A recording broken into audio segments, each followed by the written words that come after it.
Hey guys, welcome to another video, and in this video I'm going to tell you how the letter of recommendation process works. If you have any kind of doubts, feel free to email me. I have stated my email address down below. I have started a mailing list in which I am going to give you updates about these MS related problems as well as updates about these video blogs. Consider subscribing to my channel if you like this video, and thank you for the constant support. We have crossed a lot of subscribers now, and I'm just grateful that it is helping you. Getting into the video. So the letter of recommendation process is not very tedious, but it is one of the important factors because it is a variable factor.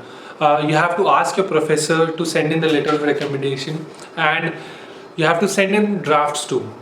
Usually what the process should be like is that the professor is writing letter of recommendation by themselves, but sometimes because there are a lot of students, then the professor might ask you a draft of letter of recommendation. So creating that draft is not very difficult. I'm going to post some of the templates down below which I personally use, and you can check those out. As soon as you're filling the application, then there will be a tab of letter of recommendation or recommendation letters. Whereas in the case of Swedish universities, you'll have to upload the letter of recommendation. As soon as you go to the letter of recommendation tab, there will be a form to fill out. You'll have to fill in the name of the professor or the employer, their phone number, their designation, their address, and you'll have to give their email IDs as well. In the form where they're asking the phone number and the address, you can fill out the university's address or the company's address. It will be totally fine. Whereas when you're filling up the email addresses, right, then you would want to fill in the official email address. In my case, my university email address actually looks like this. I think that everybody has a different email portal, so you'll have to write in the email address that. I'm going to mention further in the video if the email address is of Gmail or of Yahoo, then what you should do. So after this, when you fill in the name, designation, phone number, address and the email address, and you submit, then the university will notify your professor. They'll send in an email sending an upload link that we have received the application from this student, and you can upload your letter of recommendation to this link, and the professor will receive that mail on their official email IDs, and then they can send in the letter of recommendation.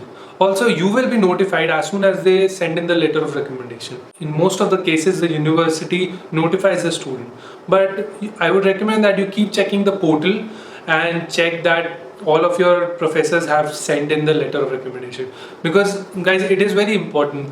Sometimes what happens, in your case you have done everything, but if the letter of recommendation has not been sent from the professors, then they will reject your application totally. Moving on. Second case would be if the email address you're giving is not the official one. So sometimes what happens, you don't have the official ID, or if your employer was there and he already left the company, so he doesn't have that email ID anymore.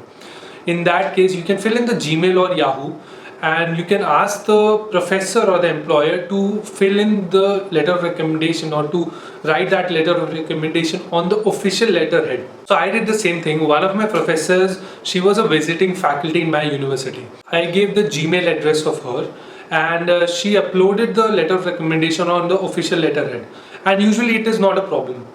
If the problem comes up, the university will mail you that this letter of recommendation is not up to the mark. So in my case, TU Dev mailed me that the letter of recommendation is not up to the mark and please upload once again. So I asked my professor to sign and put in the contact details in the letter of recommendation, and he did that, and then it was totally fine.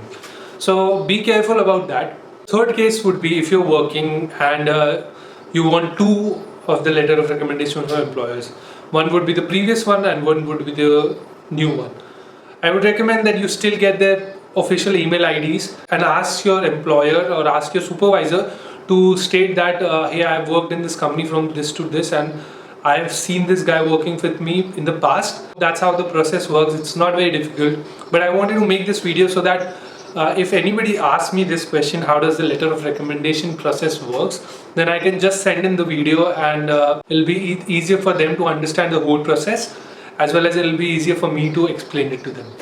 Thank you so much guys for watching this video. If you have any more questions, my email ID is given down below. Consider subscribing if you like this video. Thank you so much. Until then, I'll see you in the next one.